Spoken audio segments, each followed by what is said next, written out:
Welcome to the source. The source. Source. Hey, get the source. Yo, what's up, everybody? Happy Friday. A football weekend is upon us.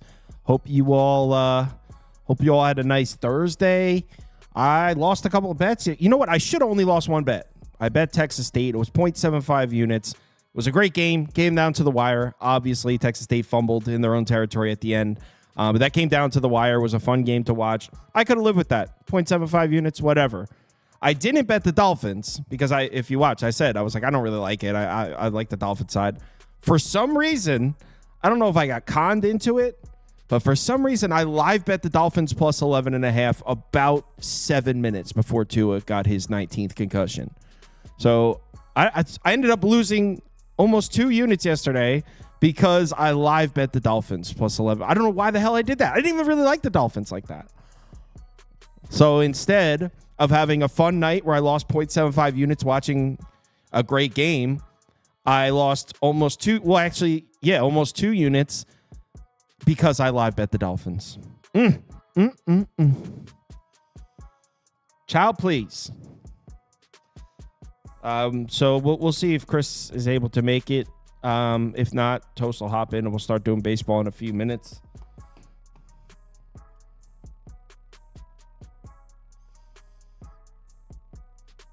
Prayers for Tua. Yeah, I mean, that's crazy. And like, we all knew it too. Like, as soon as he got hit and went down, before he even like, because obviously he could have gotten right back up, but we didn't know. But as soon as he got hit in the head and went down, me and Proppy were both here. We're like, oh shit, that's his head. And yeah, crazy. I mean, I've heard, I personally don't know much about this, but I've heard that once you've gotten a concussion, that you're extremely more susceptible to them. So I guess it's tough. It's tough to make a case for him to ever play football. I'm not a doctor. I don't know shit about this. I'm just saying it's crazy to see that happen again. At what point is it like, dude, NFL has not been good to me yet. Bro, it's week 2 starting. So yeah, I mean, week 1 was okay for me. I picked up a unit. Tua needs to retire. I mean, yeah, it's crazy. Nebraska will win it all. I mean, that might be a bit of an overreaction, but no question they are loaded. I'm a little concerned that the offense didn't do shit in the second half of that Colorado game, though. Colorado came out from halftime, and I think Nebraska had 104 yards in the entire second half. Didn't score a single point. Arizona money line, Kevin. Your ballsy one. I was looking at that game last night. So Kansas State does run man coverage, and Fafita crushed man coverage last year. Obviously, McMillan, the star receiver on Arizona, coming off a game where he didn't do shit last week. So it's almost like he's due to go off. I can see all that. The problem is it's hard to make a case for Arizona making a single stop on the defensive end. I mean, on paper, Kansas State should average 7 yards a carry in this game. I mean, Arizona was struggling to make stops against New Mexico's rushing attack, and we don't expect Arizona's defensive front seven to be very good. Kansas State might have a top 10 rushing attack this year. Remember, they've got 2 RBs now. They brought back the kid from last year, and then they brought in Edwards from Colorado with Coach Prime last year. He's there as the RB2. And he's like a big play guy, third down back. Plus, Avery Johnson is a lot more mobile than Will Howard was. So this Kansas State rushing attack is serious shit. Thoughts on Michigan minus 23 covering that big number tomorrow? The problem is, so obviously talent-wise, Michigan dwarfs Arkansas State. But that quarterback, Arkansas State's got Jalen, why can't I think of his name? That quarterback, he was freshman of the year in the Sun Belt Conference last year. He can play, and he's a big play machine. And it's not like Michigan's offense looks great. To cover a big number, I wouldn't lay 23, even though you would think Michigan's offensive line could get 4 yards of push every single snap in the run game there. Cannot wait for tomorrow's early stream. Yeah, the Saturday and Sunday morning shows are a lot of fun. going through all the games. It will be a 10 a.m. tomorrow, 11 a.m. Sunday. UNLV, $500 on the money line. Money line's a little, you know what? I'd be more inclined to get down on a UNLV money line bet if Kansas didn't just get upset. Because it's like, if they took care of business and won and covered on the road at Illinois, I'd be like, okay, flat spot. You know, they come back home, play a UNLV team that's sneaky good in a little less meaningful game.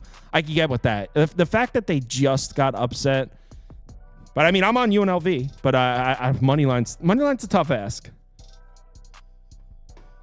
Over 68 in Arizona, Kansas State. I actually lean the other way, Mitch. I actually was leaning towards the under in that one. Both teams have been running really slow paces this year. I think they're 116th and 118th in the country. So, yeah, I was leaning towards the under in that one. It's tough, though, because both teams on paper should probably score on most of the drives. No, Chris, when we got Toast here, did we just go to the MLB? Yeah, well, you can put Toast on the screen. We'll start the MLB in a few minutes, though, just because I know some people came in and were like, I'll be back after WNBA, so I don't want them to miss. Also, I can't see Toast, so can you, Toast, if you can hear me, can you jump out and jump back in?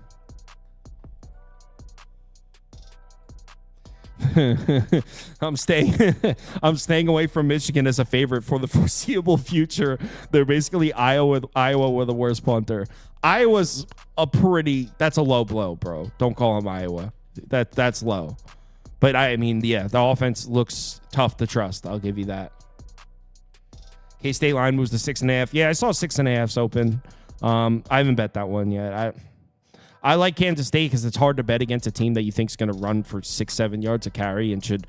I mean, Arizona State's defense is going to have a real hard time getting off the field in that game. Good afternoon, world. Yep.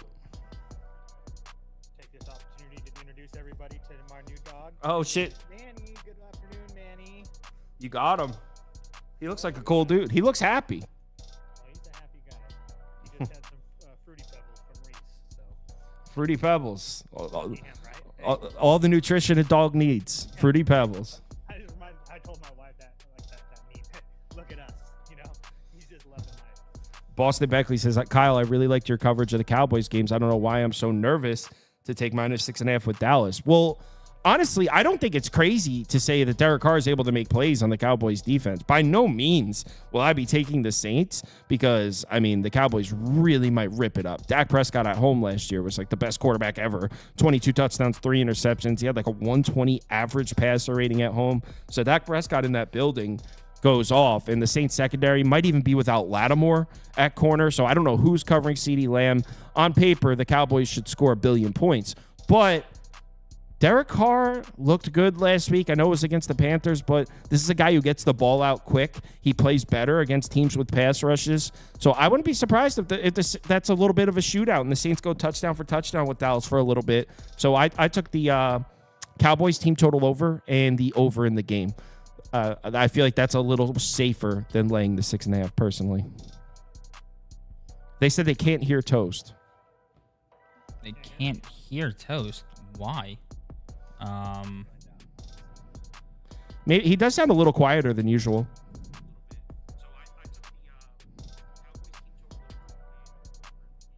It's not like I muted him.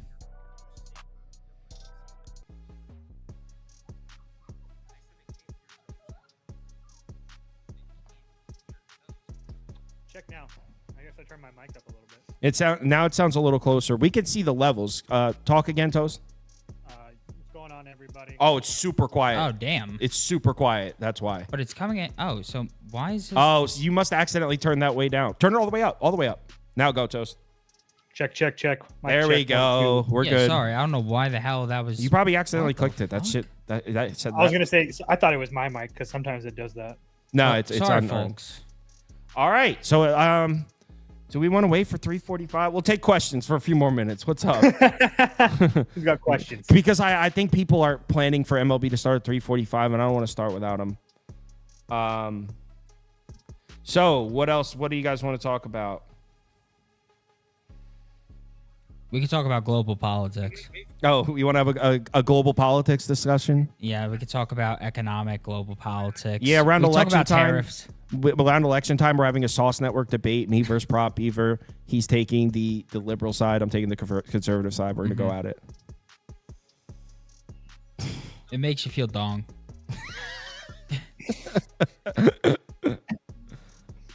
Kyle Broncos game. Oh, we're actually talking about that game today. So we'll do that right after the college football games. I'm not laying with Pittsburgh. I'll tell you that. Don't actually have any money on Denver as of yet. We're going to talk about that game. I personally am still open to suggestions there. I kind of want to see what kind of comments roll in for that.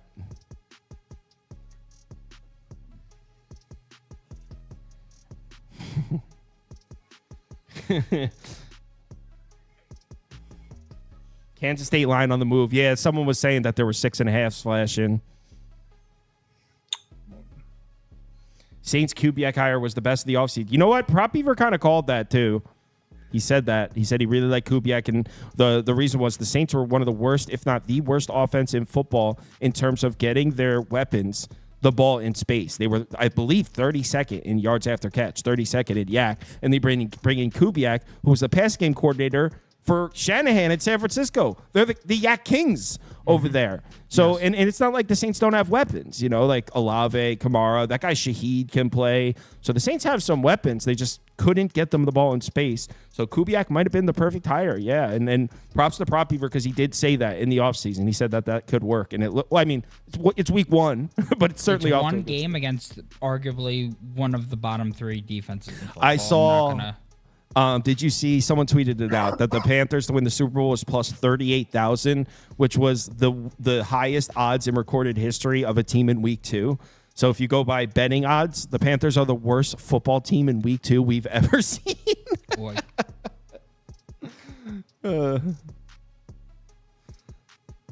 Skylar Thompson. Yeah. Someone said there's a veteran The Dolphins just announced a veteran quarterback will be starting as Tua enters the concussion protocol. Who do you think the vet is? Dude, I don't know. Is Skylar Thompson technically a veteran? Chris, we only have 3 minutes left for WNBA. Do you want to just do your favorite pick real quick? I didn't tag you? Oh, my bad. No, then I'm thinking about it. I forgot to tag you in it.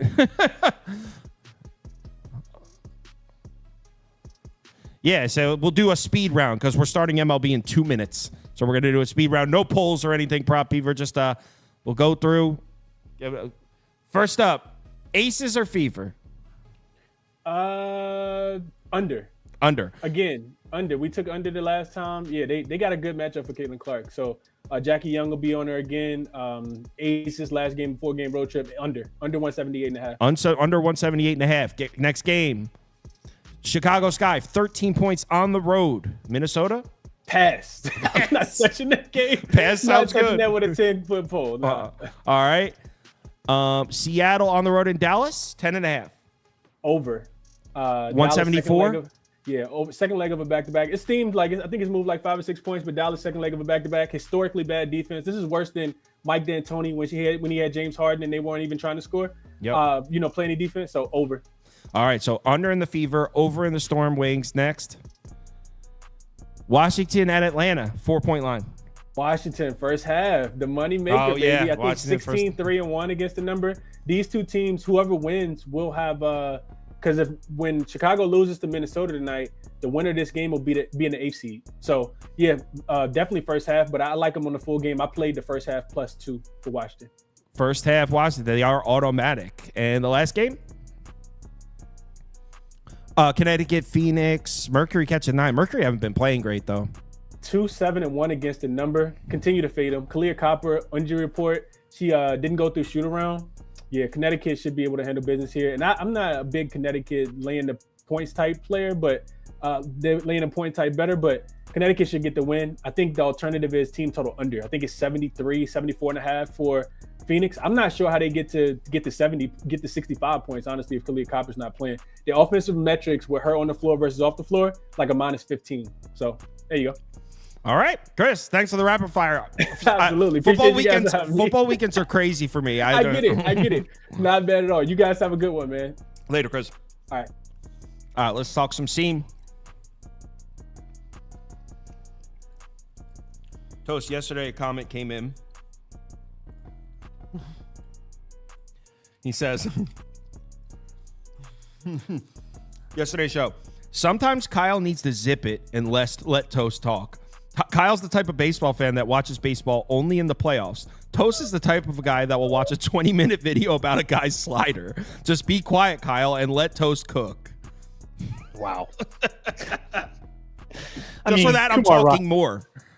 I think I was so surprised. I mean, to see the hate of that Mariners pick for you in the comments already today. I mean, you're taking some heat today in the comments. Yeah. It's not my first time. It's a rough life out there. Oh, yeah. The Dolphins one was worse. I got so much hate on the Dolphins pick. My phrasing, they didn't even pick them. I know. It was like, guys, I guess I'll take the Dolphins. This game sucks. It's a coin flip. I'm like, dude. I did live bet the Dolphins at plus 11.5 like a jackass, though. All right. Royals Pirates. Louis Ortiz, Alec Marsh. I'll let Toast cook and shut the fuck up. How about? Royals money line for me. I got it at plus 100. It's probably like or minus 105 now or what have you. But I think that Pittsburgh has been playing out of their minds the last week and a half or so. But if you take a look at who they've played, they had a really good series on the road against Chicago.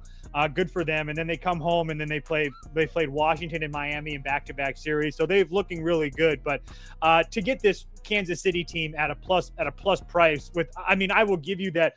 I mean, the starting pitching is maybe a wash with Ortiz and Marsh on the mound. It's not like Marsh is doing anything spectacular, but at the same time, if he goes 5 or 6 innings like he usually has been and gives me 2 or 3 runs, I feel really good about my chances. I mean, keep in mind, Kansas City is only 5-5 their last 10 compared to Pittsburgh 7-3 their last 10, but the Royals have played at Houston, against Cleveland, against Minnesota, and then at the New York Yankees. So to say this is a step down in class would be an understatement for them.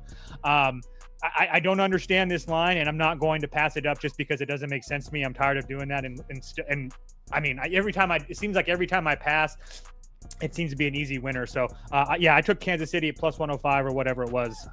That price is just wrong to me. Yeah, you've been riding the Royals lately. Someone said you said in your Dolphins-Bills video you picked the Dolphins was a small bet. No, that's not what I said. I said for the video I'll take the Dolphins. I don't know if I'm actually going to bet it, is the words I used. But it's not surprising that people are lying in the YouTube comments. Got it all night. Let's move on to the next one. You've been picking the Royals a lot lately, bro.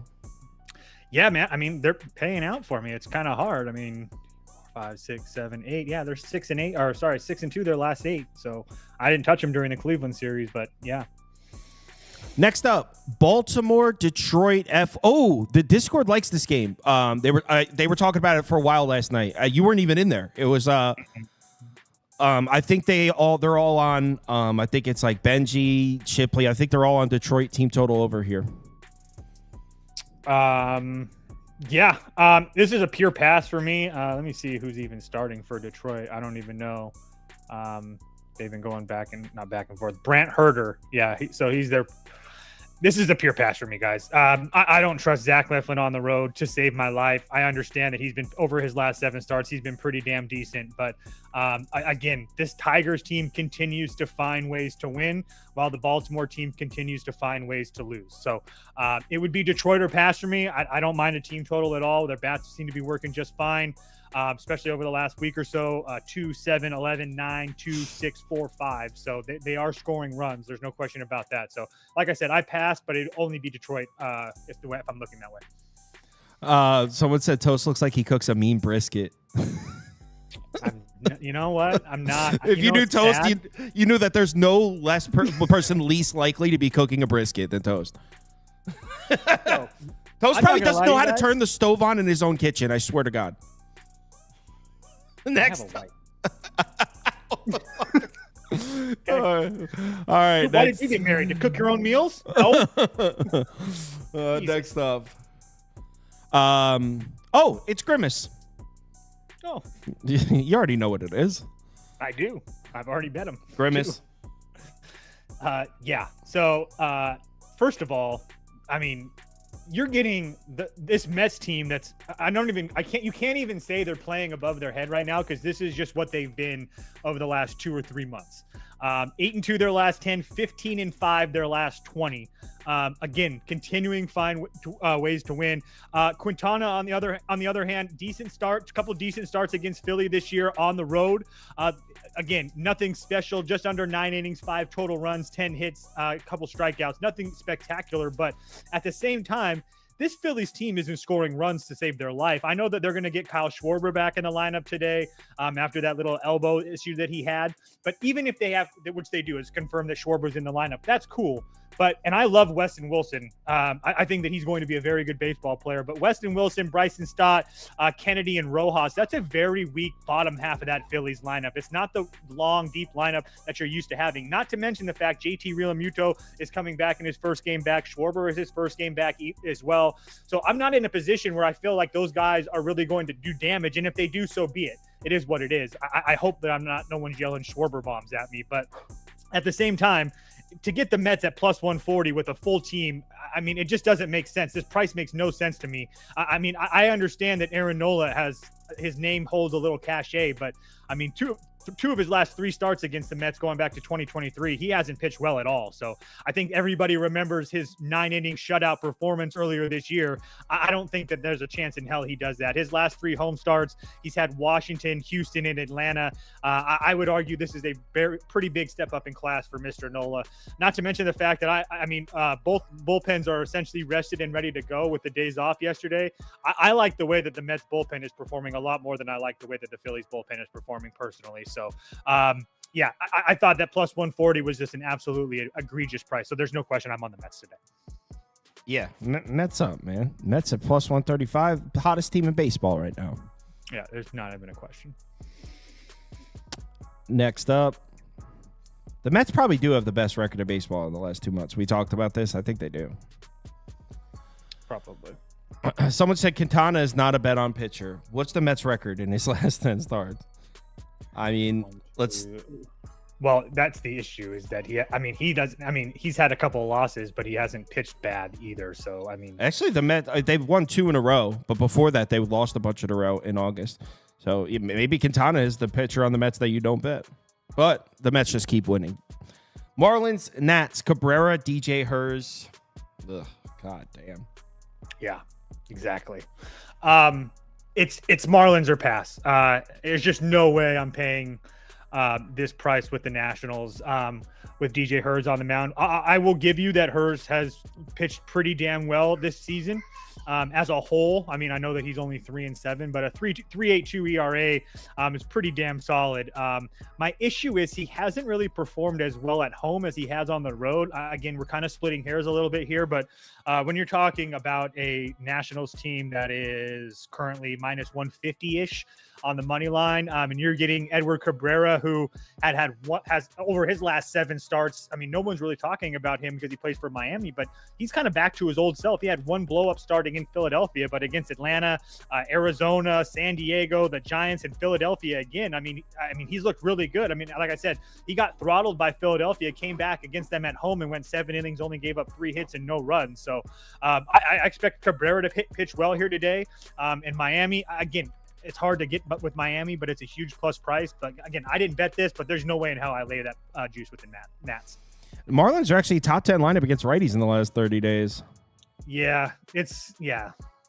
If you just take out but he's a lefty. He's a lefty. Sorry. Oh, why did I say right? Oh, I have an R typed in here instead of an L. That's why. Okay, so the Marlins is not a top 10 lineup against lefties in the last 30 I was years. gonna say they haven't got to a lefty starter since Nam, as Beaver would like to say. They hit up Corbin 10 days ago. Yeah, fuck that. Next. And they got 2 runs out of that, which is sad. Oh, we got Yankees Red Sox this weekend? We do. We got it last night, too. Didn't even know that. Heartbreaker. Oh, yes, I did. Nestor Cortez. Yes, I did catch some of that. Yes. So, Red Sox, Yankees, Toast, what do you got for us? Over 8.5. Over for me. I keep on talking about this Boston offense being dead, and they kind of are. But at the same time, they've had a lot of success off of Clark Schmidt in his career. And I don't feel like Clark Schmidt this being his second start after not having 4 months off. I'm not in a position where I think that he's going to pitch extremely deep into this game. And I do think that Boston can score a couple runs off of him. Again, I'm not trying to make a case that Boston is some good offense now, but at the same time, I do think that, like I've said this many times on this show, I do think teams get a little bit of a boost from Yankee Stadium. So last night we saw a very hard contested game. I backed the Yankees in the first 5. I lost, thinking that Nestor would pitch well and they'd get a couple off of whatever it's Cooper Criswell, I think it was, or whatever. And again, Nestor pitched completely fine. He had one bad pitch to Danny Jansen and gave up a home run in the top of the 5th. And the Yankees only scored 1. But usually when these teams play, we see a ton of runs together. I think the last 4 or 5 times there's been less than 7 runs scored. That over has hit like at 80% the last time or the next game that they play. So again, I don't put too much into that, but Tanner Houck is not a guy I trust, especially against the Yankees. The Yankees have faced him twice this year already. He went 9 total innings, has given up 7 runs. I just felt like this was a little bit too small of a number, not to mention when you get to the bullpen situation.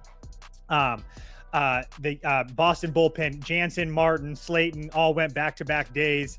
Not to mention Zach Kelly 2 of the last 3 days. Cam Boozer, one of their middle relievers, worked 19 pitches yesterday after coming off the IL. And then the Yankees, their middle guys, because remember, the Yankees don't have a closer, so they're going to have Weaver and Cousins. But Tommy, Clay Holmes, Tim Hill, all back-to-back nights. Ian Hamilton, 21 pitches as well. So even if it's slower scoring to start the game, I do think that we're going to see runs later on in this game with the bullpen taxes. So over 8.5. I mean, Houck Friday night in Yankee Stadium sounds like he's going to get smacked around. I think so too. So Schmidt's pitching though. Yeah, I'm just not. I know that you're a Clark Schmidt guy. I'm just not there with Schmidt's a gamer. He is a gamer. I'll give him credit. He's pitched a lot better than I thought. So Yankees minus 1.5. Boston's dead. You said. Yeah. Someone said I like my over. Someone said the Yankees have Clay homeless. All right, next up. I don't think he's available tonight. We'll see.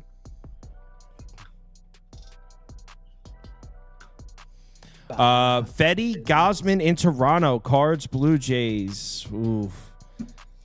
Yeah, ooh is right. I would lean it's a pure pass for me. I would lean the Cardinals at the price. It's just really hard to lay minus 130 on a money line with the Toronto team that's 3-7 their last 10. And just got their absolute hearts ripped out of them by that man we call Grimace the other day. And not to mention the fact that Kevin Gausman has not pitched well. I mean, I guess he's pitched somewhat decent, but he's not the guy that we once would bet on, and you're extremely confident that he would pitch well. I think it's more of a coin flip if he pitches well or not. Not to mention the fact that Eric Fetty on the mound is starting to pitch somewhat decent. I mean, his road starts have been hit or miss, but I mean, at the Yankees, he gives up 4 runs, and then Great America Small Park, he gives up 4, but pitched well against the Yankees, pitched well against the Mariners, pitched on the road against Minnesota and looked fine there. I give a huge advantage to St. Louis in the bullpen. So yeah, it would be St. Louis or pass. I'm not going to bet it, but at the same time, like I said, there's just no way in hell I can lay this juice in Toronto. With a positive run index here, Fetty's worse on the road, Gosman's worse at home. Why not an over 8 or a Cards team total over 3.5?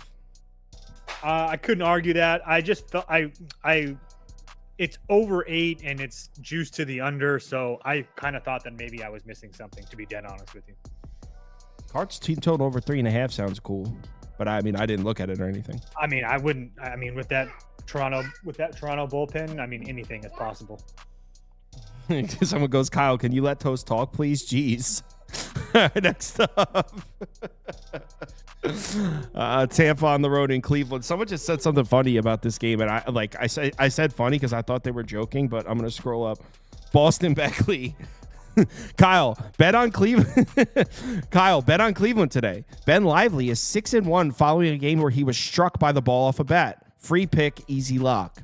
I'm assuming that Ben Lively hasn't been struck by the ball off a bat 7 times. So I'm assuming that he hasn't looked at this game very much because Ben Lively isn't pitching. So I'm going to assume that. Boston Just a Beckley. thought. I don't know, but it's just a thought. I got Tanner Bybee on the mound versus Zach Littell. I don't know what anybody else has. No, it looks to be Tanner Bybee. So Boston Beckley smoking dust again. Yep. Enjoy that. I was there once though, bro. I feel you. Yeah, it's Cleveland -1.5 for me. Like I said yesterday, I didn't like the spot for Cleveland coming home off of a big long road trip. And their bullpen a little bit on the shaky side as far as usage is concerned. Completely opposite situation now. Now we do have the starting pitching advantage with Tanner Bybee on the mound, who's over his last 7 starts has been really, really good. And if you know this guy, you're going to say, well, Toast, all 5 of those starts that he was good was on the road, and the 2 ones that were at home were really bad. 100% agree with you. I can't argue that. But at the same time, I don't think that the Rays are going to be able to capitalize the way that the Royals have been able to do. And I think that the Texas game was more of a fluke than anything personally. But regardless, when you flip it over to the bullpens, that's when the true advantage comes in for Cleveland. Cleveland has all their guys rested and available. Keep in mind that Uceta is still suspended for the Tampa Bay Rays. So now you're having Rodriguez, who's their closer, our top guy right now. 3 of the last 4 days. Excuse me. Lovelady, 2 of the last 3 nights. Clevenger went 16 yesterday. They had a guy, 2 of their longer relief guys go a whole bunch yesterday as well. So multiple advantages for this Cleveland team. Cleveland -1.5 at a plus price. It was like plus 115 or something like that.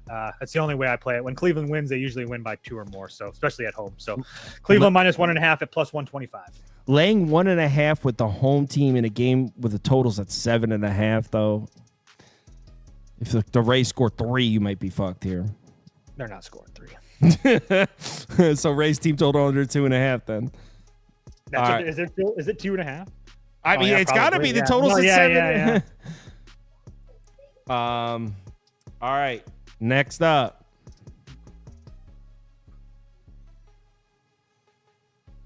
It's the Doyers. Oh, Dodgers, Braves. Let's go. I'm a Dodgers fan for a few days here. Help Grimace out, Dodgers. Landon Knack pitching against your boy. Who's on the mound?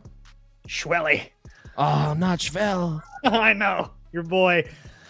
I knew that was going to upset you. Schwelly hasn't looked like the same Schwelly as he has the last few starts. I mean, again, I guess maybe it was just his last start, but he was at a point where he was like almost untouchable for a while, and now he's kind of been coming back down to earth. He's still been really, really good. I played over 8.5. I think that we know how potent this Dodgers offense is. I don't think that anybody needs me to tell you guys that. Even if Teoscar Hernandez isn't in the lineup, I mean, you're going to still have, Ohtani. I mean, Tommy Edman is freaking going nuts right now. Max Muncy in the lineup. Again, hold on. I want to find the splits that I was looking at too. But the lefties in that Dodger lineup, Ohtani, Freeman, Muncy, Lux should have a field day because Schwellenbach really struggles against lefties. 344 WOBA, almost a 4 whip. Almost a 4 xFIP, almost a 1.4 whip compared to, cut those numbers in half against righties. So the major bats, which are lefties for the Dodgers, should have some power here today. And then London Knack on the mound for the Dodgers, a guy that doesn't really strike fear into anybody.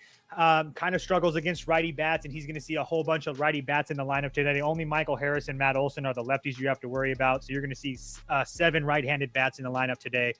I understand that the numbers for the Dodgers bullpen looks good. But I'm going to stand pat in it. That's not a unit that I trust right now. They've also been worked a lot the last 3 days. I know they had yesterday off, but Kopech went 23 the day before that. Evan Phillips is over 30. So there's just a lot of usage there. And then the Atlanta bullpen, I can't really say anything about, but with that Dodgers offense and 8.5 with the pitching concerns, I just thought that 8.5 was a little bit too small. Plus, again, over 8.5. I don't want to keep going. Over 8.5 with Schvelli. All right, next game. Yeah, guys, someone asked if why I'm not giving my opinion. I don't have time to do all when college football starts. Toast takes over baseball full time. I'm just the host now. Dude, there's so many FBS games. Go look at the FBS schedule for tomorrow. It's a lot of shit. It's a lot of work to get prepared for that, and we go through all the games, so it takes me a long time. And plus, the NFL people love it, so we go pretty in depth in that. So I don't have time to look at the baseball slate every day. I'm not the kind of gambler that's just like points and picks. Like if I give out a bet, I spent time on it, so I just don't have the time to do baseball once college football starts. So I'm just the host. The time that it takes too. I mean, it's funny because I was doing those college spreadsheets for you, and I was like, Jesus Christ, there are so many games. Like, how do you cap this? But at the same time, like, I do the same thing for college basketball, so I get it. It's just the time that it takes to understand what's going on a 30,000 foot view is just real. It takes a lot of freaking time. Right. Like a lot of time. All right. Next up, you're right, Night Owl. I got to shut up and let Toast cook. You're right, Night Owl. How's Zeke? That's the guy who said Zeke is a great leader, by the way. Oakland, well, he scored a touchdown this week, so he probably went nuts. Yeah, he's a diehard Zeke guy. Oakland, Chicago. Pass. Garrett Crochet at plus money against Oakland?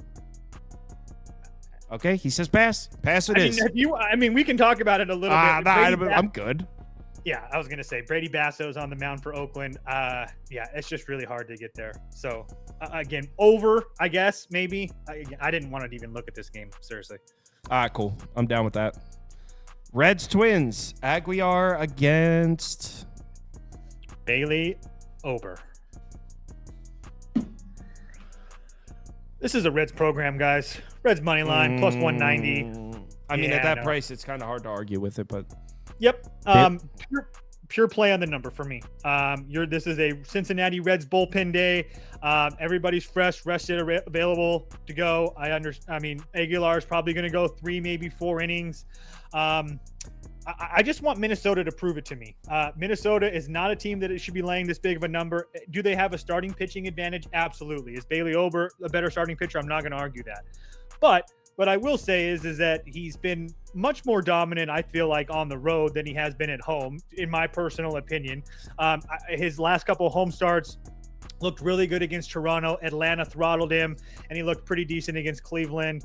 And then the White Sox. But again, Cleveland, the White Sox, teams that don't really hit right-handed pitching extremely well. Again, I will give you that Cincinnati is not a team that's absolutely killing the ball either, but they're in the middle of the pack, which makes things nice. I mean,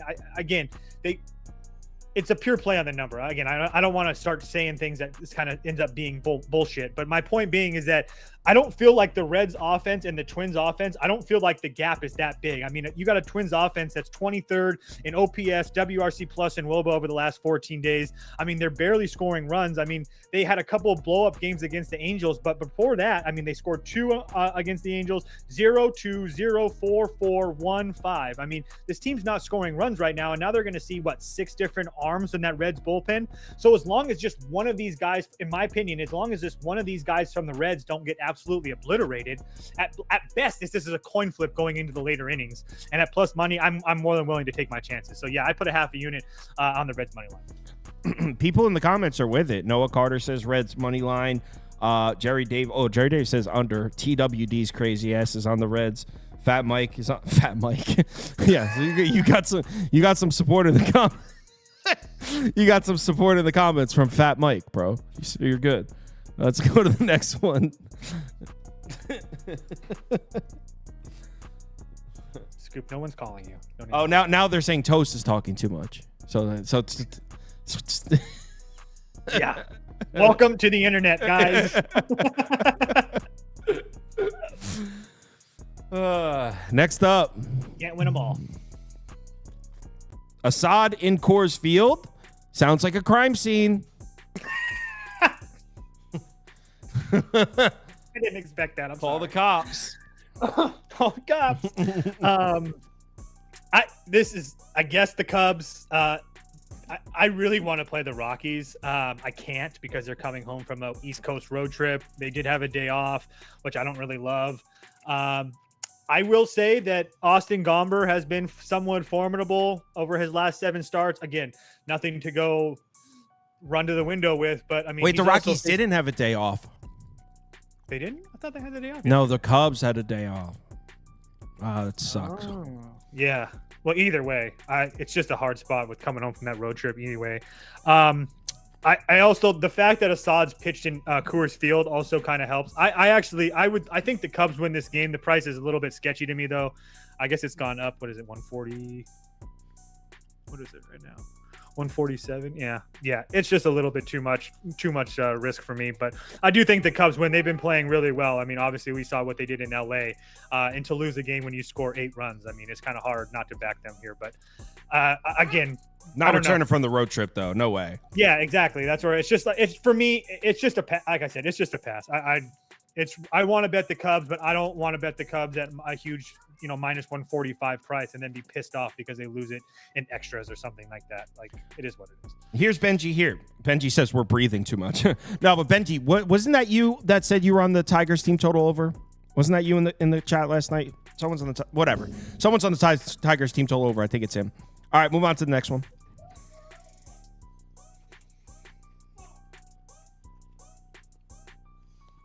Astros Angels. Kikuchi against the Angels guy on the mound. Aldegari.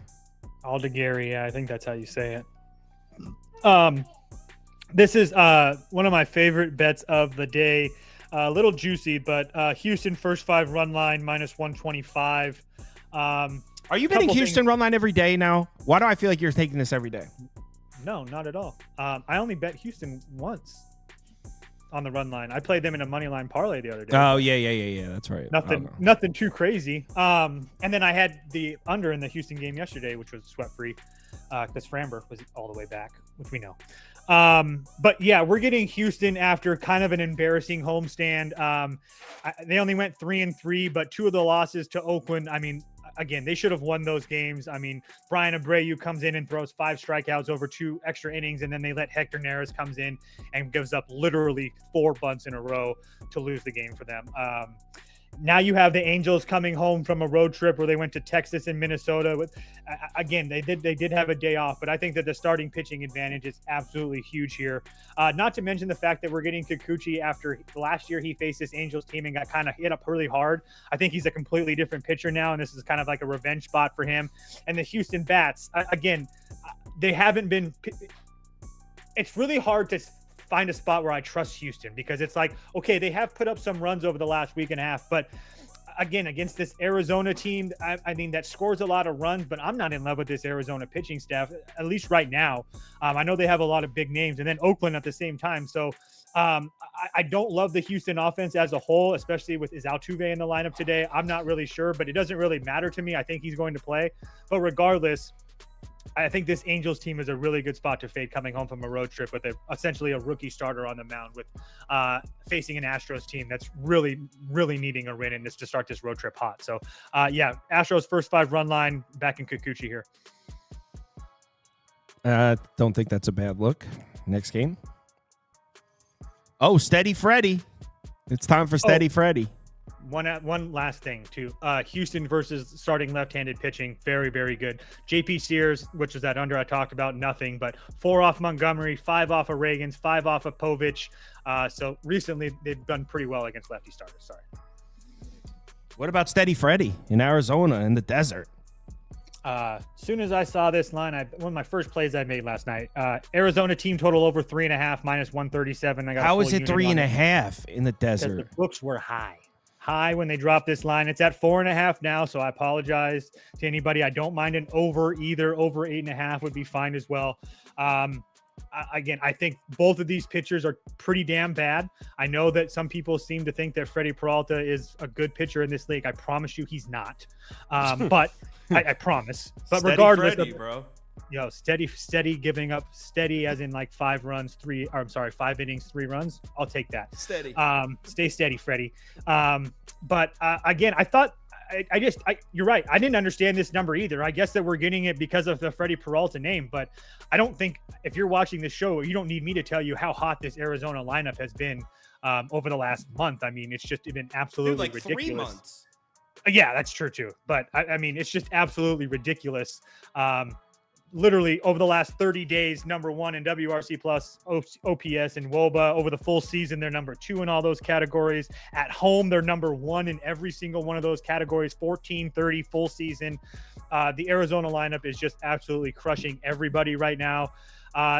Again, Freddie Peralta is pretty good against left-handed bats. I will give him that. And there's kind of a lot of lefties in that Arizona lineup, but at the same time, I don't really care. Arizona is just absolutely killing everybody right now. So I didn't want to play them on the money line or anything like that, just because I didn't want to lay like juice. And then I do think that the Milwaukee bullpen is much better than Arizona. And Milwaukee, I'm sorry. And the last thing about that Arizona team total: Devin Williams, Tyler McGill, and Aaron Ashby, 2 of the last 3 nights, and then Aaron Ashby 19 pitches last night as well. So the very back end of that Milwaukee bullpen is kind of taxed a little bit. So I'm just not sure if they're going to use Williams and stuff like that, because he did have a day off in between. Nothing crazy, but when I saw that Arizona team total at 3.5 under -140, I put a full unit on it. It was pretty simple for me. If you can't get that 3.5, I would just play over 8.5. I'm sure Eduardo Rodriguez gives up some runs himself. Does it make you feel any better knowing that TWD said the Diamondbacks are free as a bird? Yeah, I trust TWD. He's a good egg. He's a strange cat.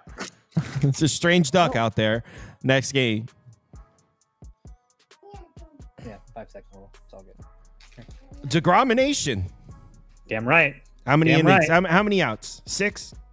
No, he's warmed up. He should be good to go.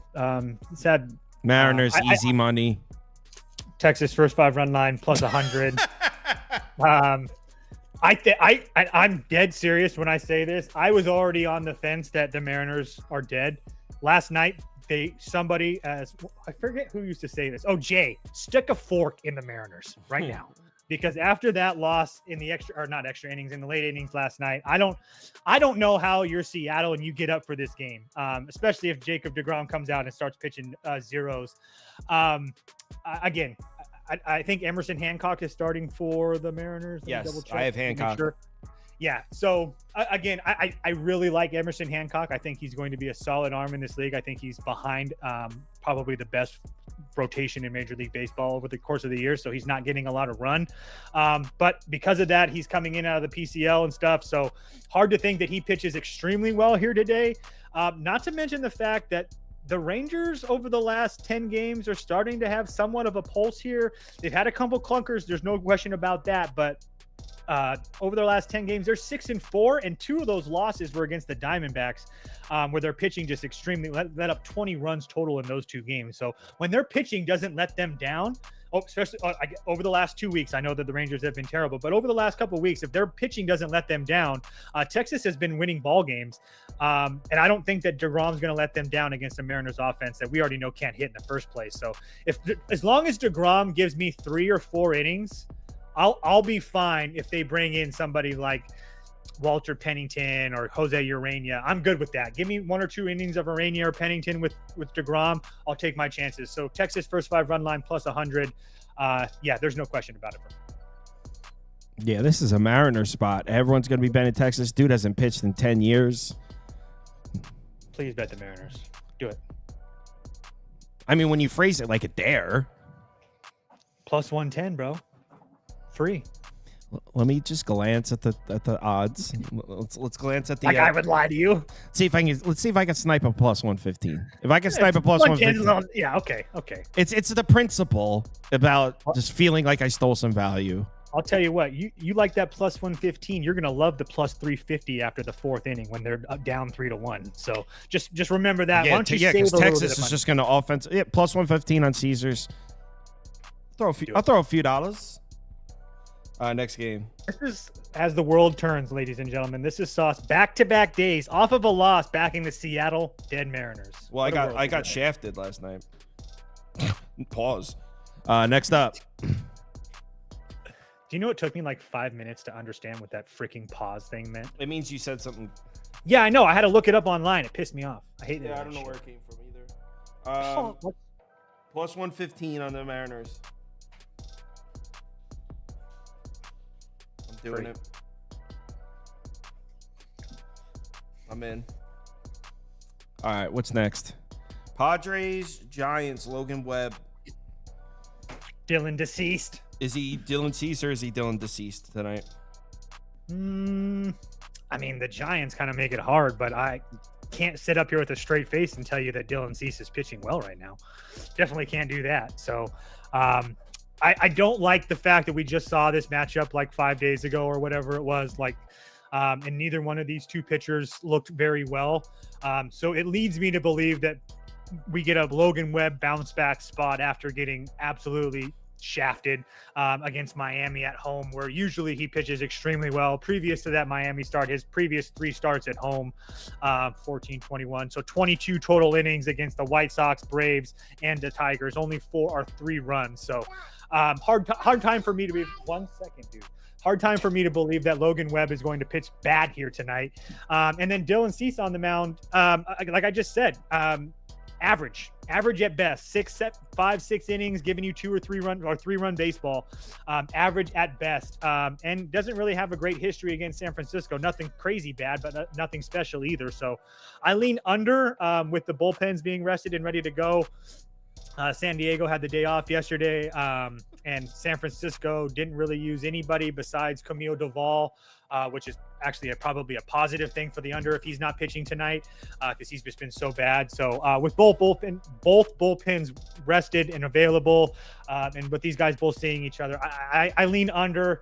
As far as the side goes, obviously, I think that the Padres are going to win, but I'm not in I don't really want to lay minus 115 with that. Again, not that I think that the Giants are good or anything, but it is Logan Webb at home. And again, I think Dylan Cease has been average at best. So to say that I think that he's going to come in here and blank this Giants lineup would be an absolute lie to you guys. So I would actually lean Giants, but there's no way I'd play it. But I think the under's the better play. Vanden Bosch is in the comments that he's looking at Logan Webb under 18.5 outs. Padres have great numbers against them, and 3 starts in a row he's failed to pitch into the 7th inning. But Logan Webb is a guy that they just leave out there to die correct. Sometimes. But okay. His last 3 starts, but his last 3 starts at home, he's went over that number in every single one of them. So I mean, we can play that game if you want, but I wouldn't. We can play it. You heard him. We can play, but all right. Last baseball game. Oh no, that was it. Do we want to do the community parlay real quick? Let's get it over with now. Hit the song. People people were pretty pissed off about it. The parlay we bet, yeah, community parlay is for the community. Pretty good. Making a parlay. Yeah. People like their community parlay. Yeah. People like losing money on this parlay. Love it. We love it. People really enjoy it. All right. Community parlay. All right. Royals money line. Hey. That dog looks sweet. For now. Kept me up all night, little bastard. Orioles money line. Phillies money line. Nationals money line. The best part is Karen, like my Doberman, like my prized possession. She's not fixed, so I've been wanting her to have babies. And the guy next door has a dog that would fit really well with her. And my wife was like, nope, can't do it, can't afford it. I said, can't afford it? What are you talking about? You have to make it seem like it's all expensive. Dogs are expensive. I'm like, okay, whatever. Literally 2 days ago, she sent me the picture of this dog. And she goes, he doesn't have a home. And I said, well, dogs are expensive. And she goes, oh, we'll figure it out. And I said, oh, so now we're going to figure it out. Okay. Yeah, dogs are expensive until you see how adorable the dog is. So, essentially, you don't want Karen to have babies and you wanted to adopt a dog. Okay. She's not home every day. She's not in here in the trenches with me. Royals money line, make the community parlay. Yeah, someone said they don't even like the community parlay. They just want to hear the song. And I got to say, Prop Beaver's musical career was a little bit of a resurgence. People were doubting his abilities, and the Dong song did not really smash. That was my grunge phase. That was my grunge phase. Yeah. I can't wait to be over there at the end of the month. Man, just no kids and just laughing my ass off. Yankees money line. Yeah, 2 weeks till you're out here. Blue Jays money line. Guardians money line. I do have a full day. Dodgers. I do have a full day in New York City with Eric Shipley, so wish me luck. Oh, you mean Shipley? Wow. Yeah. The Yeah, Prop Beaver. Obviously, it's too early to really hammer home a decision, but we're expecting he likes rebound props during basketball season. I'm sure there's going to be a boards type theme song coming, maybe December, January. I mean, the board song. The anytime touchdown score song was a hit. So, Yeah, but I got to give you some credit. I think the Walruses make it. the Walrus makes it. I think the Walruses. That I put that imagery in there as like a placeholder, and you were like, "That's it." Yeah, but sometimes I think that wasn't supposed to be the final imagery. I just did it to see like, what do you think? I think sometimes you need to see what you hear. So I just put that there as a placeholder. First question that comes to mind: where are you getting random pictures of walruses at? Stock footage, like Okay. subscription. They're emotion, out there. right? Oh, I get that they're out Oh, there. I got whole libraries full of They walrus. have a ready at the availables. No, I've they're had out libraries full of walrus footage. Who doesn't?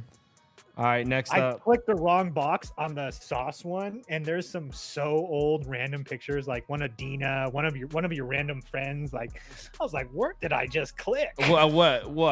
Like when you make the post on the website for Wix, and then you have to yeah. That's been it there was forever. like, oh my god, blast from the past. there. Yeah. Nate. Athletics money line, Okay. Twins money line. Did they like the Cubs or Rockies? Probably the Cubs. No, Rockies money line, and then Astros money line. Man, you guys are laying 162 with the Yankees team that has no bullpen. Hey man, that's a community. It's not the toast parlay; it's the community parlay. The community don't give a damn. So right after this, we're getting into two college football games, and then Prop Beaver's going to come on, and we'll talk about a couple NFL games at the end there. If you want to hang out, talk some football. Scoop, could you also text me your opinion on Luke Weaver, please? Just curious. I'm the Yankees. Someone goes, that ain't anytime. Someone goes, that anytime touchdown scorer song made me moist. Wow. That's always a start. It really did show his range, though. So after that, we got Diamondbacks money line, Okay. Rangers money line.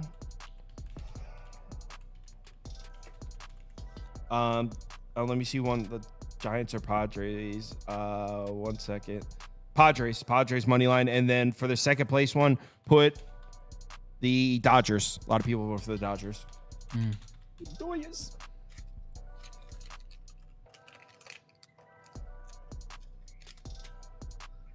Who's the guest on Sunday? It's Jabo again. Steve from Just a Bet Outside again. That was fun. Steve did a good job. I would like to have Steve on every Sunday for the year. I don't know. He's got kids, so I don't know if he can make that happen. But yeah, I mean, I would like to keep it with just the same four every Sunday.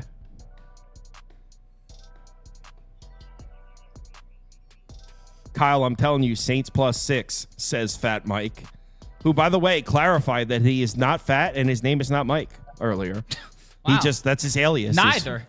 His alias is Fat Mike. Wow. He's Impressive. impressive. D-backs money line. Fat Mike says Saints win outright. Fat Mike immediately grabs himself a persona in the chat. Can I get odds, please? Royals money line, Yankees money line, Athletics money line, D-backs money line. Plus 911 on FanDuel. Damn. Plus 911. Wow. That means this one's going to hit because September 11th just happened. Royals money line, Yankees money line, Athletics money line, Diamondbacks money line plus 911 for the community parlay. Noah Carter says, Fat Mike, stop donating. My Cowboys are going to win 38-13.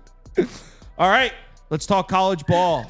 That means we'll bring. Have a good day, you guys. I Talk hate to you you. later, Toast. See ya.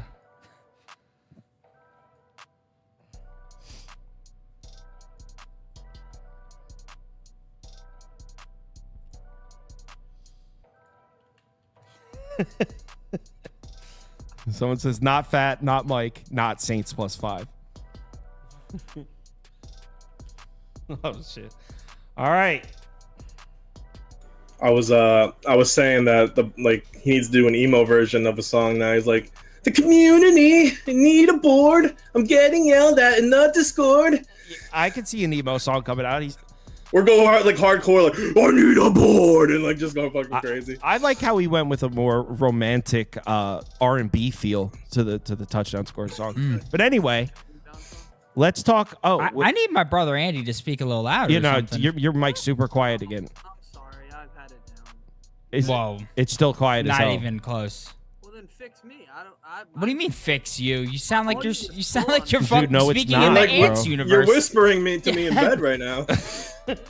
You sound like you're in the Bugs Life universe. What is this? You sound like you're in the Bugs Life universe, he said. All right, so while Andy fixes his mic, let's go ahead and talk. UNLV Kansas is up first. Question, either you guys on Kansas? Okay, Scoop is on Kansas. Yeah, I'm going back to the train that messed me up last week. Great. The same train that you crashed Same in. train that I crashed hard in. So put up Kansas for Scoop. Let's get a poll up because I really want to know what the community's Okay, thinking. all right. Yeah, I'm sorry. I was just trying to see if the audio No, let issue Andy is on fix my his own end, mic. but It's I don't not- think it's on my end. No, it's not. Okay. All right, it's on Winky's end. And what Unless did you Scoop turn that say? same. Did you turn that same thing down? No, because it's not. It's on his end. And Scoop said Kansas, correct? Yes, Kansas. Okay. Dunk on me. You know. Yeah, there you go. Duncan's. All right, Scoop, go. All right. Should I get you want me to I go really. first? Yeah. Go first. I really want to see what the poll says too. Yeah, so this is actually a rematch from last year's bowl game. I know it's different, but UNLV is coming out of off a blowout win against an FCS school, and yeah, we saw the Kansas Illinois game last week.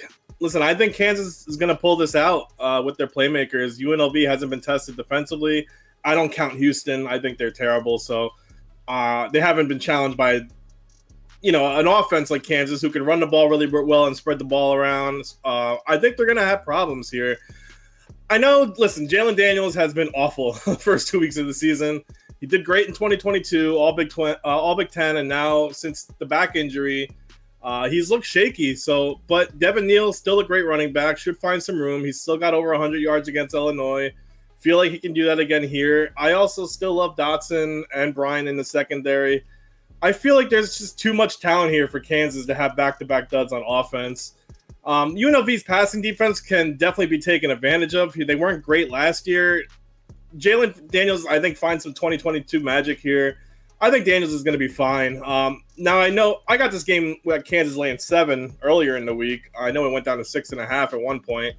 I think that's just a severe overreaction. It went back up to 9.5. I would still lay this as long as it doesn't get above 10. Plus, Sluka's not great by any means. He's a running quarterback. Kansas is better against the run than the pass. So if you trust him to pass, I think that's a disaster personally. I like this UNLV team, but I think Kansas' offense clicks here, and I think they get back going to what they are. So I'm going to lay the 9.5. Give me Kansas. Andy, are you able to speak? Can y'all hear me at all? Yes. Yeah, there we go. We hear you. It's better.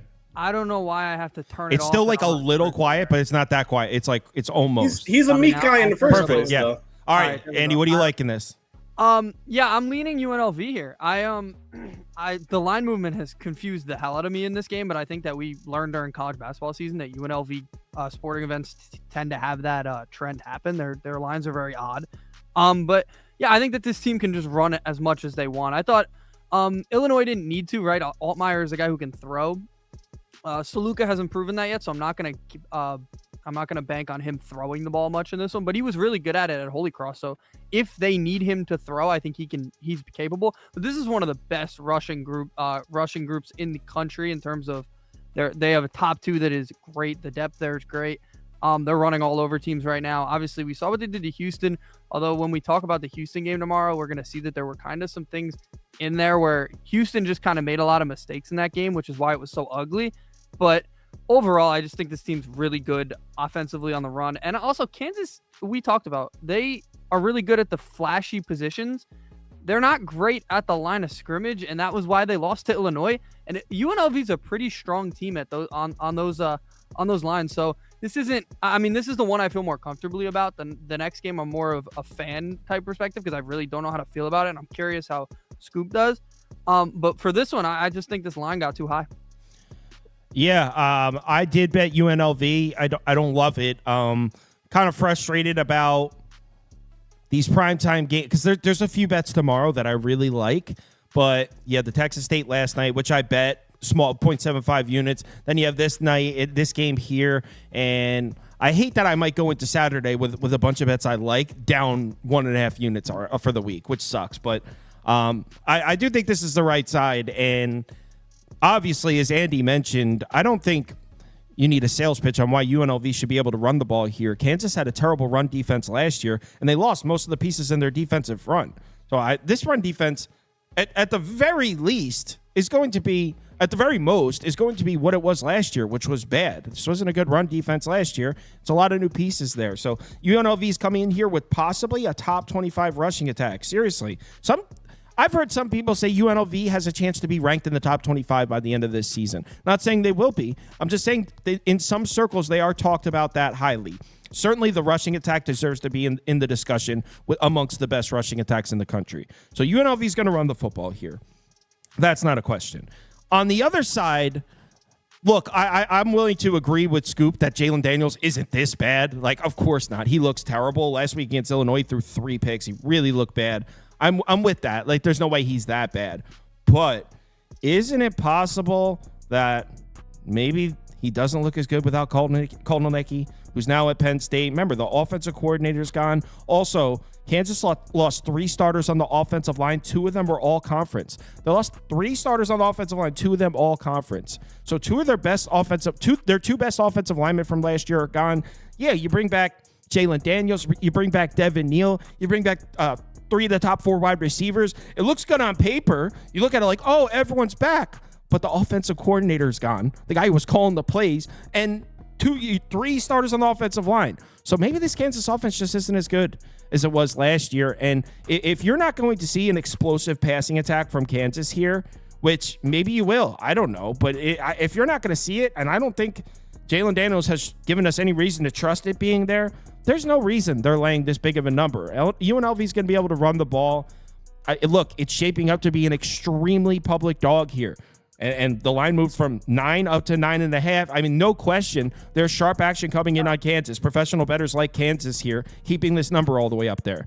So I'm definitely on the square public side here, I would say, taking the 9.5, but I don't care. UNLV plus 9.5 for me for a smaller bet.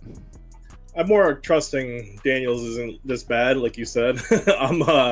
I just think that he's going to have a bounce back game. I mean, if he doesn't, then I think his back's messed up. I don't know what else to do with him, but I saw you got it at 9 on the site, and I got it at -7, so maybe we can meet somewhere in the middle. That'd be 8. Cool. That'd be cool. Someone said Scoop looks like he got dishonorably discharged from the Coast Guard. I think that's what was on your site at one point, that you said I was dishonorably discharged. I did say something like that. All right, next game. What are the polls all over UNLV, right? Yeah, 59%. Oh, okay, it's not too bad. But yeah, no question, UNLV shaping up to be a public dog here, which, look, I personally, if I put a full handicap into the game, I don't care. But it's definitely not something you love to see, that's for sure. All right, Arizona, Kansas State. Now, this one I'm a little more open to suggestions. Me and Andy were talking about this game last night. It's kind of hard to land on a single bet because I feel like the handicaps are pretty extreme in different directions. And what I mean from that is, okay, so say you want to bet an under here. Both teams have been running extremely slow paces. They're 116th and 118th in pace so far this year. You'll love that for an under. 2 teams running extremely slow pace games. You love it. So that points you to the under. 60.5 with 2 slow paced offenses. Love it. Here's the problem with also Kansas State's going to be running the shit out of the ball. Love it. Love it for an under. Here's the problem with that. Both offenses might not get stopped. Like, I don't know how many stops we're going to see. And in addition to slow paced football and the clock running, you also need some stops in there to hit an under. So that scares the shit out of me a little bit. And then I lean towards the Kansas State side. You could you could put up 2 picks for me. I don't have any money down on anything yet. I want to hear what these guys have. Well, actually, I know how Andy thinks. I want how Andy feels. We talked about it last night. I want to hear how Scoop feels about the game. I want to see some of the comments. But you could put up Kansas State -6.5, or you could put up Kansas State -7. You can, yeah, there it is, 6.5, and under 60.5. I want to be on one of those 2 bets or some kind of variation of that. Maybe Kansas money line under 66.5. throwing shit out there. I don't have a bet yet. I'm open to suggestions. Scoop. Yeah, what is this at now? Is it 6.5? I think I'm pretty sure you can get either. I'll open up to be sure, but I'm pretty sure you can get either. Yeah, I have it up. I see 6.5. I have 6.5 and 7s. I mean, I know Fafita struggled last week and struggled against Northern Arizona, which isn't great. McMillian disappeared, but their defense still played great. I mean, I know it's an FCS school, so you know, if Fafita didn't play like a moron, they had a good chance of shutting them out. But I think this Arizona team is going to come out firing. Kansas State didn't impress me last week at all. And yeah, Kansas State played a way better quality opponent in Tulane, but Avery Johnson looks, I mean, I know Arizona's defense got gashed the first week against New Mexico. That still doesn't change the fact that I had this team I had them like Arizona as a better team going into the season than Kansas State. Fafita's still first in yards per attempt passing. Kansas State's 126 in their 2 games. They can definitely be beat in the secondary. So as long as Arizona limits their turnovers, limit Kansas State's possessions, and really turns it off offensively, I think they're gonna win this game outright. Personally, they're gonna score on Kansas State. They probably had the best offensive stretch best offense on the stretch last year. Krosky Merritt's still out for Arizona, one of their running backs, which is a big deal. There's eligibility problems there. I don't really know, so they're gonna rely on Conley for their running game. I mean, Kansas State did allow Mensa to throw for 342 yards and 2 touchdowns. I mean, this team's prone to giving up big plays. Arizona's going to take advantage of that. They just need to shut down his Kansas State running game. So you say that. Oh yeah, just need to start. All right, but I also don't think Kansas State's going to throw the ball. I don't think they can. I don't think Avery Johnson's any good. So I mean, New Mexico was cooking on Arizona secondary. Okay, so Avery Johnson throwing the ball. Please get back to me on how that looks. So. I mean, there's questions on defense on both sides of the ball, so I'd rather think take Kansas State's defense is all right. I don't think it's good. I think they're running. Great, right? I don't think it's. Oh, hold on. Listen, both teams' defense isn't. They're not great. They're both not great. So I just would like to take a touchdown advantage on a better quarterback and a better receiver than Kansas State. So I'm gonna lean. I would take the 7. I have it at 7.5 beforehand, but 6.5 kind of sucks. I'd rather have the 7. But I would definitely take the quarterback and a wide receiver advantage in this game. Hold on. Someone. Where's I think it was the Juice. Where's the Juice at? Here we go. The Juice. And I've heard the reason I'm bringing this comment up because I saw a few of them in my YouTube comments that people are saying something along this line. Arizona opens the playbook up for Fafita tonight. Someone said that they weren't using their full playbook last week against Northern Arizona, the FCS team, which makes perfect sense. Teams do that all the time. Here's the thing. What playbook are they opening up? Jetfish is gone. What, Brent Brennan's playbook? He was with San Diego State last year. They ran the ball. What playbook? Like, where is this? They brought in the coach from San Diego State. That's who's coaching the team right now. Is he just San Jose State? Wow. So I had to cut that in the video. Oh, I said San Diego State in the video, didn't I? Had to take Diego out. Wow. They both suck, so it doesn't matter. Andy, what are you on? I'm with Scoop here. I will say this: both of these defenses are bad. I think Kansas State is a better Kansas State's defense is pretty good this year, man. Kansas State's defense is better than Arizona's, but they did just get cooked by a true freshman.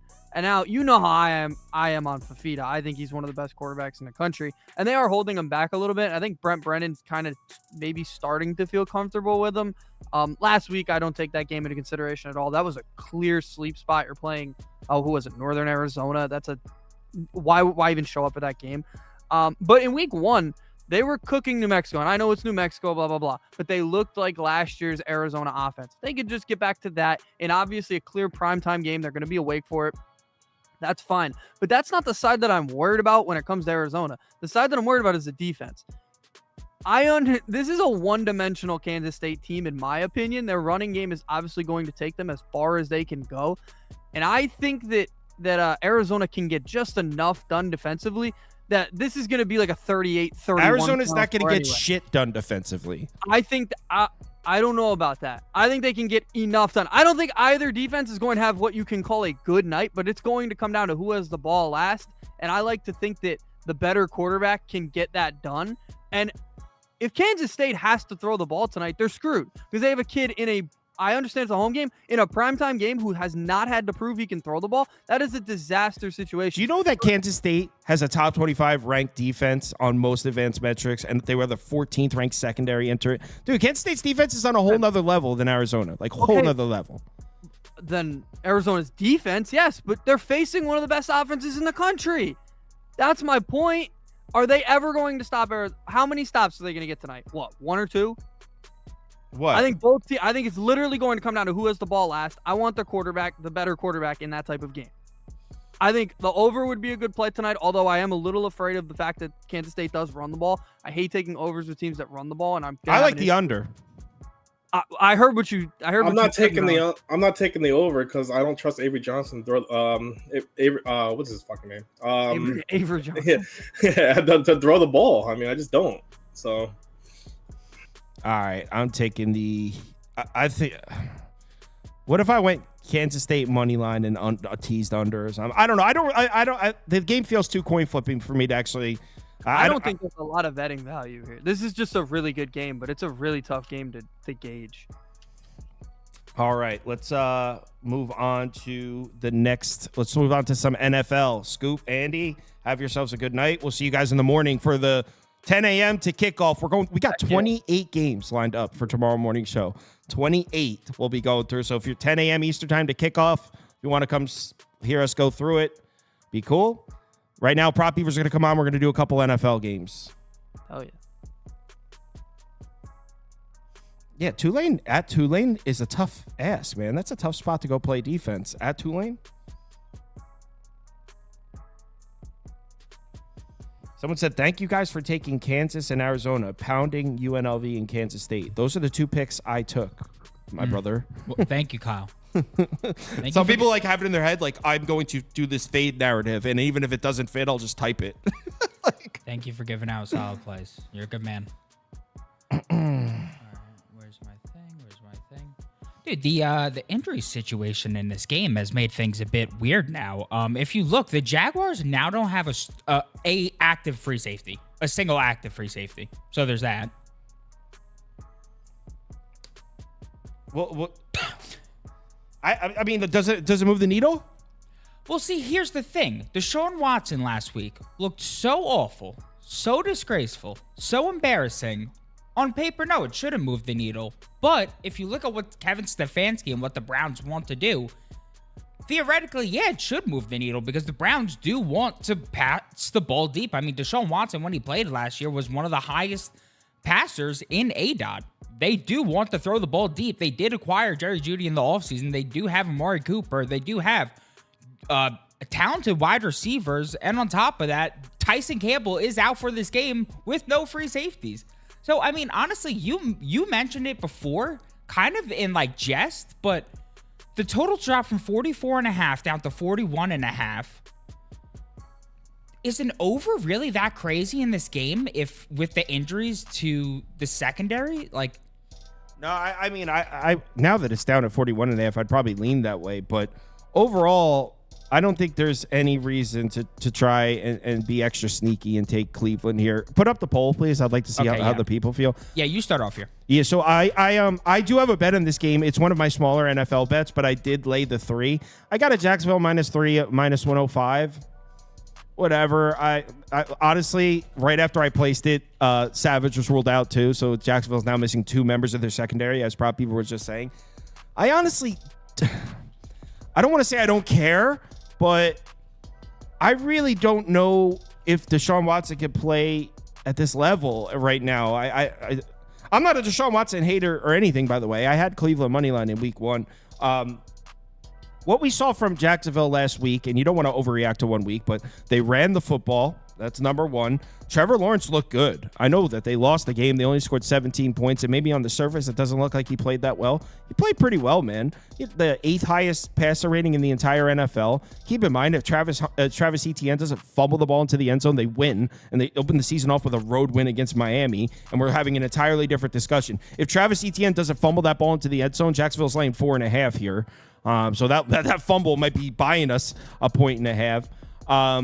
But overall, look, you don't want to read too much into home away splits with a defense from 1 year, but we could talk about Cleveland's defense, sure, but they were actually not good on the road last year. And on top of that, we're talking about the injuries to the Jacksonville secondary.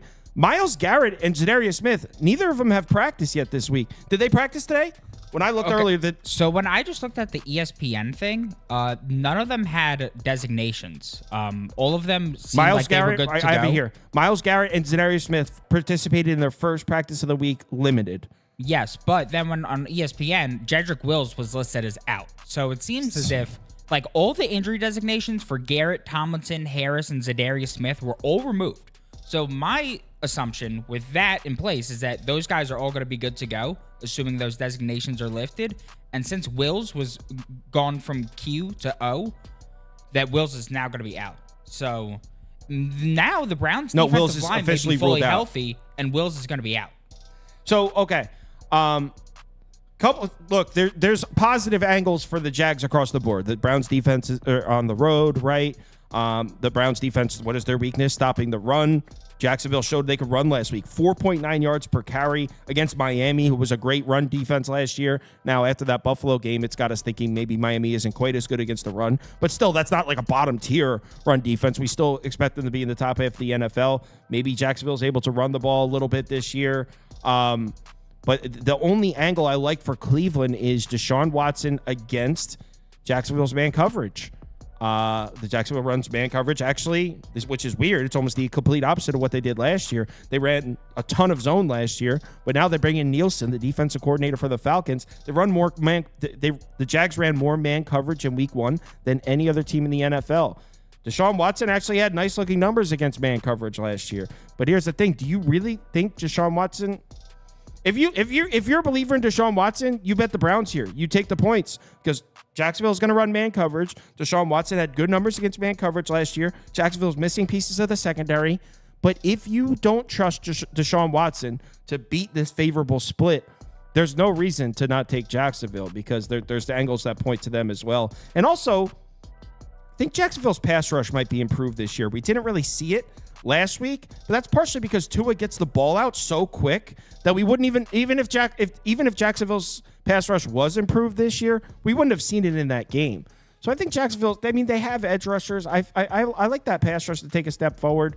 And look, Jedrick Wills, as he said, out again. Cleveland could not protect Deshaun Watson last week, missing both their tackles.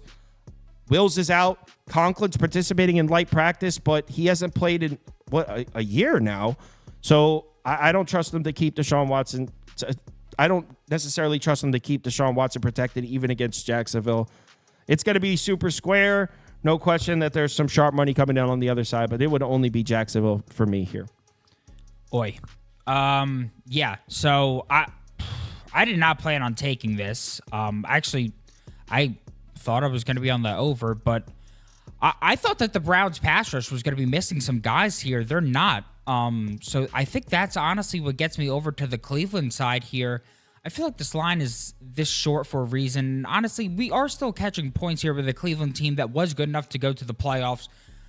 The Cleveland defense last year, I know, was amongst the worst in the league on the road. I think they allowed the most points per game on the road last year. But the good thing with splits is that they don't really tend to carry over year to year, especially in terms of defense, in terms of home away. And this team just allowed 33 points at home. If anything, they're due to allow far less on the road. The Jags offense, yes, they looked pretty good in the first half last week, but then we saw them fizzle out in the second half. And Trevor Lawrence, where did he have success last week? It was in with the deep ball, 3 of 4 on 20-plus yards attempts. The Cleveland Browns defense was first in deep ball DVOA last year. That's where they exceed. I know that Deshaun Watson has had success against man coverage in the past, especially last year. But on FTN, he didn't have success against man coverage in that specific game against Dallas. So I don't know if that's going to exactly carry over into this one. It's very weird with all these different man coverage numbers on different sites. So I don't know. I don't know if I want to exactly trust Deshaun Watson here, but I am. I'm going to trust him here. I'm going to buy low with him here because I just think that it's the ultimate spot. You're catching 3 against Trevor Lawrence, who I just think may be a bit over. I just don't think that Trevor Lawrence and the Jaguars are honestly all that good. The Jaguars defense looked really solid last week, limiting Tua and that offense, but I think too when that offense is limiting themselves. Honestly, they just see them last night. Jesus Christ! Unfortunately, They look better than Cleveland. They look better than Cleveland, but the Jaguars. You want to talk about the Jags man coverage? You want to know who the most efficient man coverage beater is for Cleveland? Njoku. Out. He's the most efficient man coverage beater. Well, they traded for a pretty efficient man coverage beater in the offseason. Your boy, Jerry Jeudy. No Tyson Campbell in this one. He's definitely the best man coverage defender on the Jaguars. Who the hell is going to be the best guy in man coverage now for the Jaguars? Let's see. I get it. I'm not even saying, like, it's a favorable matchup. And if it was anyone else playing quarterback for Cleveland, it would be the play. That's what I said. It's a favorable matchup for the Cleveland passer, whoever that is. But it's do you like DeAndre Prince in man coverage against Amari Cooper this week? I don't trust Deshaun Watson to make the throw. Or do you like Antonio Johnson? No, I expect them to get beat. I don't trust Deshaun Watson to make the throws. Okay. You know, someone has to throw the ball. You don't just like beat the receiver in your route, beat the corner in your route and win. Deshaun you have Watson to actually receive the is an football. NFL quarterback. He can do it. Next game, man.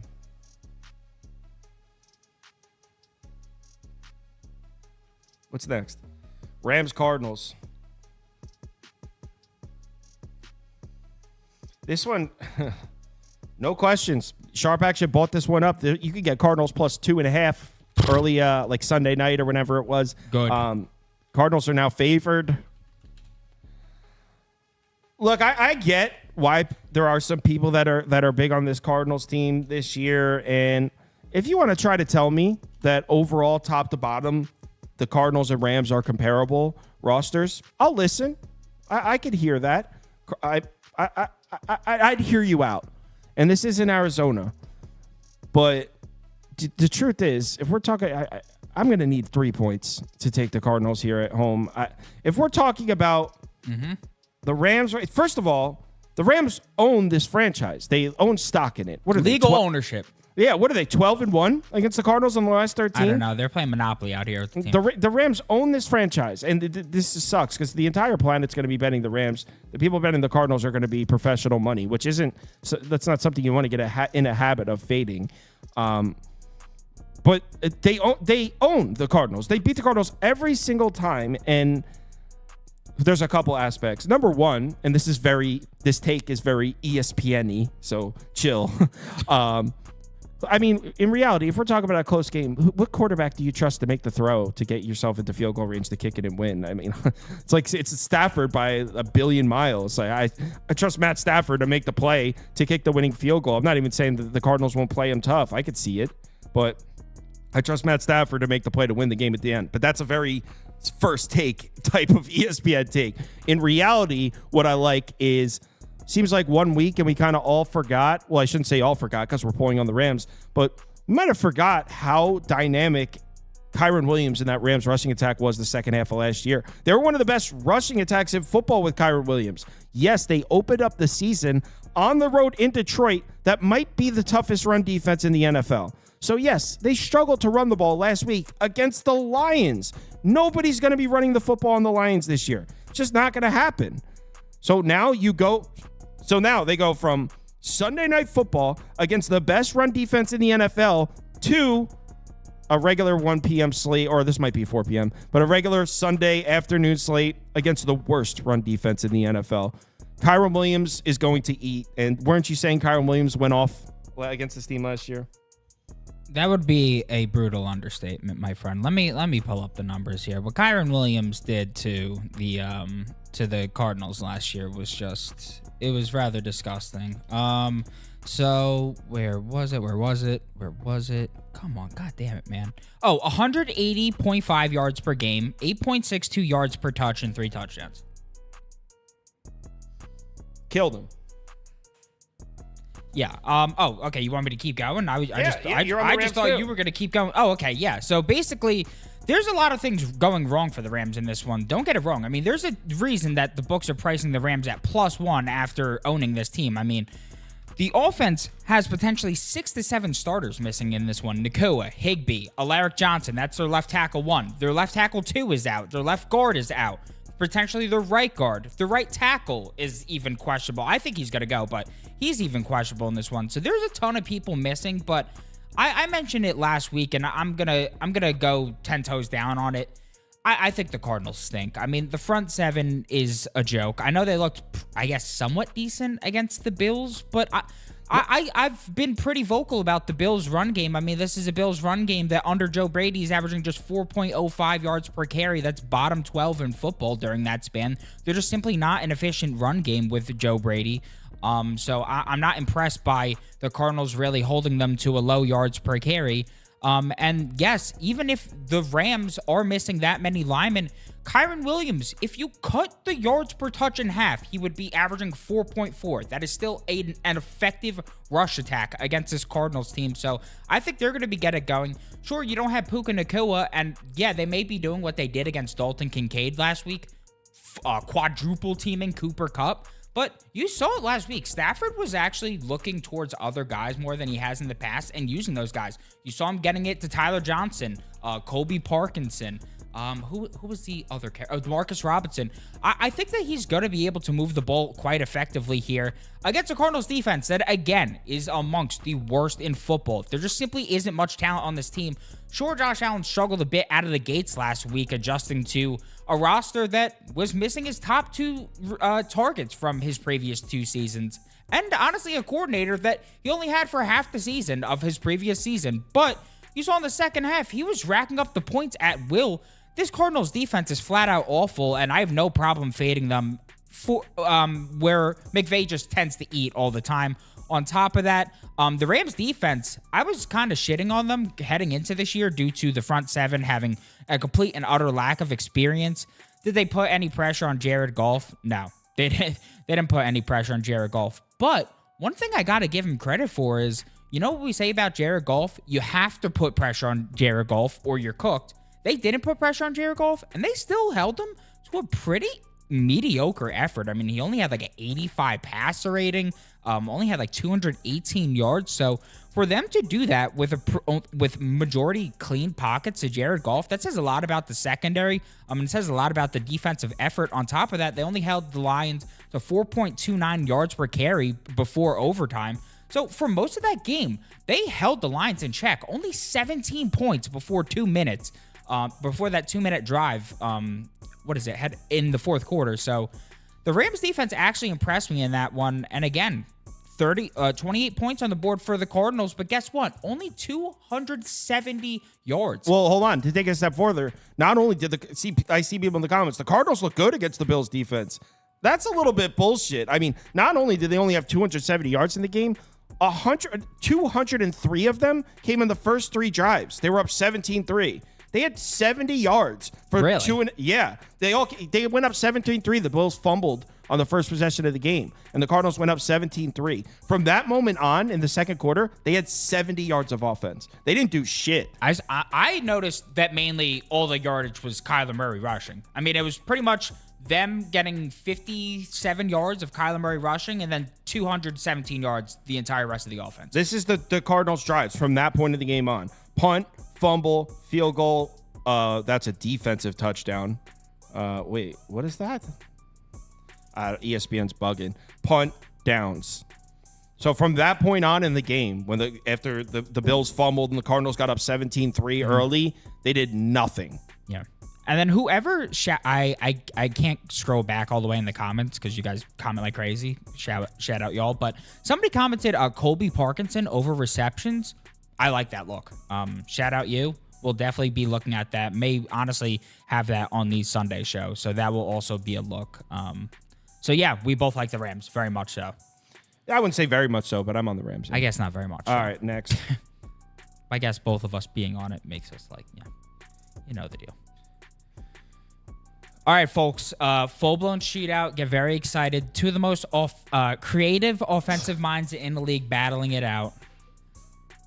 You ready? I guess. I mean, all I really have to say here is, and I hate to repeat the same trend that's probably being said on every freaking YouTube channel. Everybody with a YouTube channel is saying the same shit, I would imagine. Mike Tomlin as an underdog. Mike Tomlin as a favorite, and to take it a step further, a road favorite. Trash. I mean, like, auto fade bad. I didn't bet this one yet, The first two we went through, I did bet those. So I do have bets. Neither of them are like my top bets or anything, but I do have bets in those first two games we just did. I haven't bet this one yet, but it will. I can assure you it will not be the Steelers. It would only be Denver here. It's disgusting. I mean, Justin Fields as a road favorite should sell itself.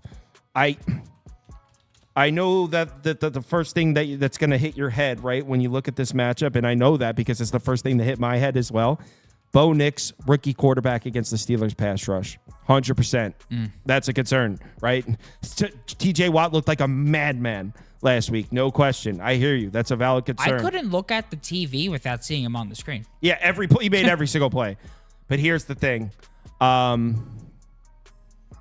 There's one thing about Sean Payton's offense. They get the football out fast, real fast. That's how Drew Brees was able to play into his 60s because they literally snap, 3 steps out, snaps, 3 steps out. If there's one offensive scheme that can take an opposing pass rush out of the game, it's Sean Payton. Then, by the way, that's exactly what Bo Nix did at Oregon, too. So it's disgusting. I'm actually, as you're typing it and I'm putting it on the screen for me, I feel a little gross about it, but it could only be Denver here. Oh, man, it's bad. You taking the Broncos? That's the only way I would possibly lean here. I mean, I have no interest in backing the Mr. Tomlin over there, but I would probably play a prop in this one. It comes with a condition, though. The condition is that Justin Fields must start or else I'm not playing it. And it would be Pat Freiermuth over 27.5 receiving yards. Now, it's not officially on sportsbooks yet. I'm assuming it's because they're waiting for a quarterback to officially be named. There'll probably be an adjustment in the line based off the quarterback. Something else I want to say is he's typing his prop. It's Freiermuth over yards. And it's +2.5. The game total's 36.5, which means a 17-16 score is in the cards here. We're talking about a low-scoring game. We could see 20-19, 17-16, 16-14.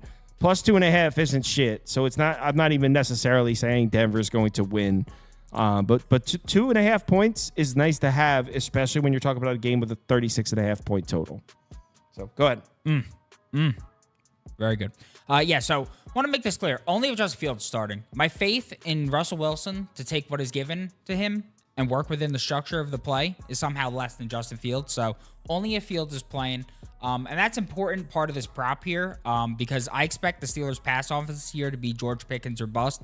Pickens was targeted on 7 of Fields' 23 dropbacks. That's a fat 30% target share. Second highest was Muth. He had 4 in that game, and all other remaining receivers had 2 or less targets.